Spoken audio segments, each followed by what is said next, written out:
बहू के हाथ। घर की बहू शीना को इस बात का बड़ा घमंड था कि जिस काम में वो हाथ डालती थी वो काम अच्छा हो ही जाता है। शीना की हर बात में हाथ का इस्तेमाल जरूर होता था। एक दिन शीना का पति आकाश उससे कहता है, कल जो वो भिंडी बनाई थी ना तुमने, वाह वाह वाह वाह, मजे आ गए। मैंने अपने हाथों से बनाई थी। मेरे हाथों में वैसे भी जादू है, जिस चीज को छू लेती हूँ सोना बन जाती है। अब ये थोड़ा ज्यादा हो रहा है। मतलब अगर हर चीज को छू के सोना ही बना देती हो तुम, तो हमारे नाम के पीछे भी अंबानी ही लगा देते हम। चुप रहो, मुंह पे हाथ रख लो, कुछ भी बोलते रहते हो।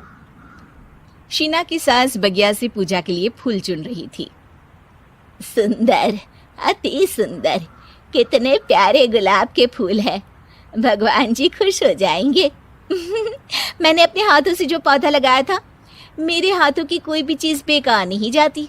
हाँ बेटा, सही कह रही है। इसीलिए तो तुम्हारे पिताजी से मैंने अपने बेटे के लिए तुम्हारा हाथ मांगा था। और उन्होंने हाथों हाथ में मेरा हाथ आपकी बेटी के हाथ में दे भी दिया था।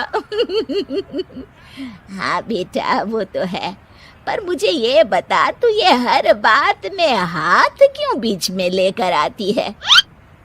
माँ जी, पंडित जी ने हाथ मेरा देखकर नैनीताल में कहा था कि मेरे हाथ जगन्नाथ हैं, मेरे हाथों से कभी कोई काम नहीं बिगड़ेगा। तो मेरे हाथों की तारीफ तो मुझे करनी पड़ेगी ना। हाँ हाँ, ठीक ही कह रही हो। वैसे तो मिलाओ हाथ इसी बात पर। शीना को न सिर्फ इस बात पे गर्व था कि उसके हाथ से सब अच्छा होता है, बल्कि घर के सारे काम भी वो पहले अपने हाथ से करती, फिर कोई दूसरा उन कामों को कर पाता। एक दिन शीना कपड़े धो रही थी। अरे घर में वॉशिंग मशीन है तो सही, खुद क्यों थक रही हो? कपड़े पहले मेरे हाथ से धुलेंगे, फिर वॉशिंग मशीन से। पहले हाथ की सफाई, फिर मशीन की धुलाई। अगर आज डाकू गब्बर सिंह होता ना, तो वो ये हाथ मुझे दे दे ठाकुर तुमसे जरूर कहता, और मैं तो दिलवा भी देता तुम्हारे हाथ। हर एक काम में हाथ बटाओ, ज्यादा जुबान न चलाओ, वरना दूंगी एक उल्टे हाथ से। क्या दोगी? कपड़े दूंगी, लो निचोड़ो। ऐसे ही एक दिन, अरे बहू, ये सोफे पर चढ़कर हाथ से पंखा क्यों घुमा रही हो? माँ जी, क्योंकि मेरे हाथ से घूमेगा तो ज्यादा अच्छे से हवा देगा। अरे बेटा, फिर तो तुम गाड़ी का पहिया भी हाथ से घुमा के मायके जाया करो। एक बार आकाश ने घर पर कार लाने की बात छेड़ी। माँ, सोच रहा हूँ कि एक कार लेकर आता हूँ। ले ले बेटा, क्यों नहीं? अरे पैसे हो तो हवाई जहाज भी ले लेना। हाँ, पैसा तो हाथ का मेल है, ले लेते हैं। इस हाथ पैसे देंगी, उस हाथ कार ले लेंगी। मुझे तो लगता है कि बहू कार भी अपने हाथों से धक्का लगाकर घर लाएगी। वो तो नहीं करूंगी, लेकिन सबसे पहले स्टीयरिंग पर हाथ मैं ही लगाऊंगी, ताकि गाड़ी का आना शुभ हो। अरे घर ले आने तो दो, फिर हाथ लगा लेना। लेकिन शीना नहीं मानती। अगले दिन ही सब कार लेने जाते हैं। शीना सेल्समैन से कहती है, भैया ये कार बहुत पसंद है, पैक कर दो। अरे ओ भाग्यवान, 2 मीटर कपड़ा नहीं है जो पैक करवा ले, जरा चला कर तो देखने दो। यस सर, बिल्कुल, टेस्ट ड्राइव कीजिए ना। अरे नहीं नहीं, सबसे पहले मैं हाथ लगाऊंगी गाड़ी को, मेरे हाथ अच्छे हैं। अरे यार, हाथ तो मैं भी धोता ही हूँ, और आजकल तो सैनिटाइजर से भी धोता हूँ। मेरे काम में हाथ ना अड़ाओ। अरे टांग ना अड़ा होता है भाग्यवान, हाथ नहीं। शीना ड्राइविंग सीट पर बैठ जाती है और आकाश उसे गाड़ी के फंक्शन समझाता है। देखो शीना, ध्यान रखना, ये है स्टीयरिंग, इससे राइट लेफ्ट जाएंगे। ये है एक्सेलरेटर, इससे स्पीड कंट्रोल कर सकते हैं।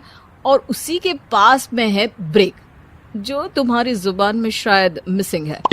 ठीक है, ज्यादा भी सिखाने की जरूरत नहीं है। मेरी माँ तो कहती है कि मैं अगर अपनी शुभ हाथ लगा दूं तो जग घूम जाए, तो ये स्टीयरिंग क्या चीज है? शीना गाड़ी स्टार्ट कर देती है और स्टीयरिंग को घुमाते हुए एक्सेलरेटर पर धीरे से पैर रखती है और शोरूम के बाहर के एरिया में ही गाड़ी घूमने लगती है, जहाँ दूसरी गाड़ियाँ भी रखी हैं। देखा मेरे हाथों का कमाल। अब ब्रेक दबा दो, आगे गाड़ी है। शीना आगे गाड़ी देखकर घबरा जाती है और पाँव गलती से एक्सीलरेटर पर पड़ जाता है। कार आगे खड़ी एक बड़ी गाड़ी में घुस जाती है। दोनों कार से उतरते हैं। सेल्समैन भागते हुए आता है। अरे 7 लाख की गाड़ी खरीदने आए थे और 15 लाख की गाड़ी ठोक दी। Oh my God. आकाश की माँ, आकाश और शीना घबरा जाते हैं। इतना सारा पैसा कहाँ से आएगा? तभी वहाँ मैनेजर भी आ जाता है। पूरा माजरा समझता है। अरे टेंशन मत लीजिए, गाड़ियों का इंश्योरेंस था। आप जो कार लेने आए थे वही खरीद लीजिए। पर मैडम, जब तक आप सीख ना ले तब तक गाड़ी मत चलाइएगा। अभी तो आपने गाड़ी बस ठोकी है, जिसका बीमा भी था, लेकिन सड़क पे चलते हर इंसान का बीमा नहीं होता। अरे मेरे हाथों से ठुक भी गया ना तो उसकी जिंदगी बन जाएगी, और अगर चला भी गया तो स्वर्ग ही पाएगा। मैनेजर साहब, मेरे हाथ में कोई दिक्कत नहीं है, वो तो बस पाँव गलत जगह पर चला गया था। शीना की बात सुनकर आकाश अपना सर पीटता है और उसकी सास अपने हाथ से खुद का मुंह छिपा लेती है और मैनेजर हाथ जोड़कर माफी मांग लेता है।